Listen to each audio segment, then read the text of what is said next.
अष्टादश अध्याय 15 श्लोक 15 श्लोक 18 अध्याय 15 श्लोक एजावत आपण माने 14 श्लोक पर्यंत श्रवण कर सारे।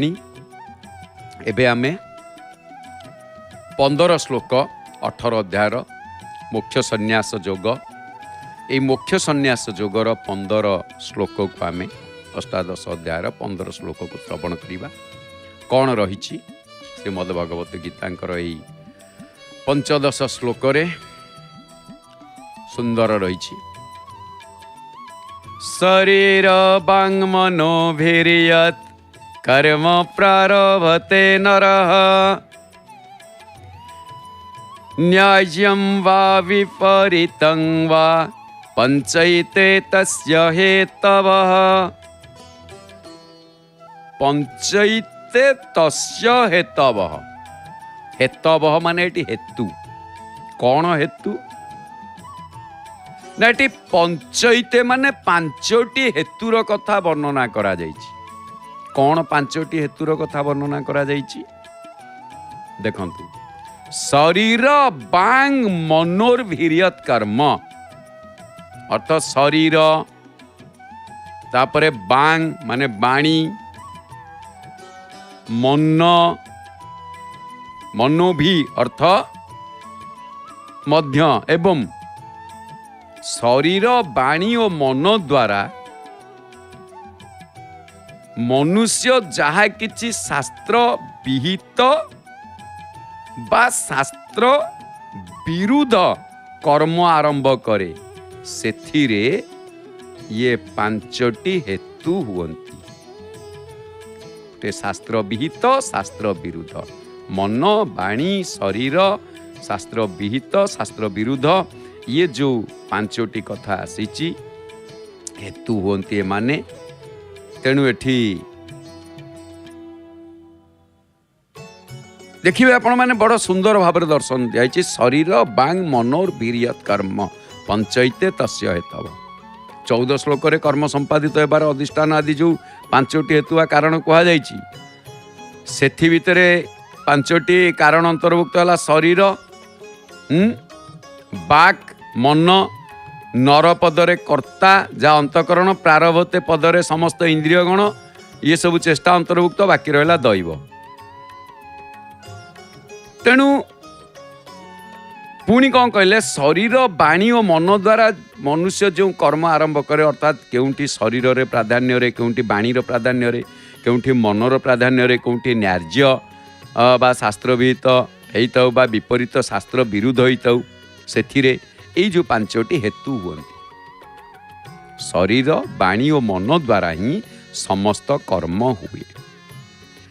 तेणु एठी शरीर वाणी इत्यादि को निजर मन करी निज पाई कर्म कले एगुड़िकर अशुद्धि आसे। एगुड़ी को शुद्ध न कले केवल विचार पूर्वक बुद्धि द्वारा सांख्य सिद्धांत को हुए तो बुझी पारे किंतु कर्म सहित जे आमर किंचित मात्र संबंध नाही यह स्पष्ट भावे अनुभव हो पारे नाही। तेणु निर्जास रे कहबाकू गले मनरे राग द्वेष हर्ष शोक आदि जात हेबा होछि मानसिक कर्म। तेणु ए उदाहरण कौन ना धरिनियंतु संपूर्ण बसंत ऋतुर आगमन रे ही नवपल्लव उत्पत्तिर हेतु। नवपल्लव नूतन नूतन पत्र कौली था पल्लव पत्र आ सेथिरु कौन हुए पुष्प एवं पुष्प हुए फल। तबे वर्षार हेतु कौन वर्षा जो होछि तार हेतु होछि मेघ। मेघ उठेइले आमे जानिबा जे वर्षा आसुछि। मेघ होछि वर्षार हेतु। आ मेघरु हुए कौन ना वृष्टि तापरे वृष्टिरु शस्य। तेणु पूर्व दिगरे सूर्य उदय हुंती सूर्य उदय परे हुए किंतु सूर्योदय एवं सूर्य उदय हुए दिवसर प्रकाश। से भली कर्म संकल्पर हेतु होछि मन। संकल्प द्वारा वाणीर प्रदीप प्रज्वलित हुए एवं यही प्रदीप समग्र कर्ममय पथ को आलोकित करे।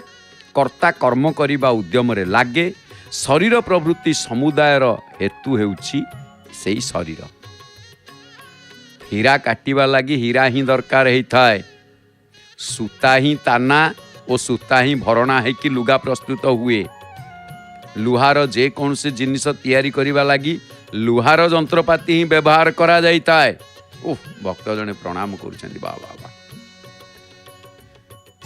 रत्न रुही रत्न अलंकार प्रस्तुत हुए। सेई भली मन वाक्य देह द्वारा जो कर्म करा जाए सेई कर्म ही मन वाक्य और देहर हेतु होता है। जदि कहीं प्रश्न करे जदि शरीरादि कर्मर कारण ताले शरीरादि को हेतु कहिबार उद्देश्य कौन? उद्देश्य यह जे सूर्यालोकर हेतु एवं कारण होउचंती निजे सूर्य। आखु गंडीर कारण होउची आखु गछर अभिवृद्धि। गछ जेतिकी अधिक पड़े यार गंटी सेतिकी बढ़े। बागदेवी स्तुति लगी बाग वा बाणी को ही परिश्रम करने को पड़ी थाए, अर्थात सरस्वती ही सरस्वती स्तुति करितांत। वेदों महिमा व्याख्या करने लगी स्वयं वेद ही समर्थ। तेणु एक कथा सुविदित जे कर्म लगी शरीर एवं शरीर मध्य समस्त कर्मर हेतु। यही शरीरादि कारण मिलित भाव में जो कर्म संपादन करे या शास्त्र सम्मत हेले जाई कर्म न्याय संगत हुए एवं यही कर्म न्यायर हेतु मध्य होता है। जमिति वर्षा पानी प्रवाहित हो धान बिल पड़े एवं ये धान बिल जितेबले मजी जाए जड़ी जाए सेतेबले कौन हुए सुखी जाए धान गछर लाभ हुए धीरे धीरे सुखे। आ क्रोधवशत गृह त्याग करी जाऊ जाऊ द्वारका अभिमुखे चली गले चलवा नष्ट बा निष्फल हुए ना। भल कथाटिए सेमिति हेतु बा कारण मिलित भाव में अन्याय कर्म कले मध्य कर्म जदि शास्त्र दृष्टि पूत पवित्र सिद्ध हुए या न्याय संगत कर्म कहुआ उचित। दुग्ध को गरम कला बेले अर्थात दूध सिझेला बेले जदि या उत्तरी किछिटा एपट सेपट पड़ी जाए ताकू क्षति बोली धरा जाए ना, कारण शास्त्रर सहायता बिना कृतकर्म जदिओ वृथा नुहे तथापि या प्रशंसा करा जाई न पारे। द्रव्य लुंठित हेबा एवं दान करिबा समान नुह। तेणु हे पांडुनंदन जे कौनसी मंत्र उच्चारण करना कहीं वर्णमालार 52 अक्षर बहिर्भूत नुह से वर्णमालार 52 अक्षर भितर ही करिब।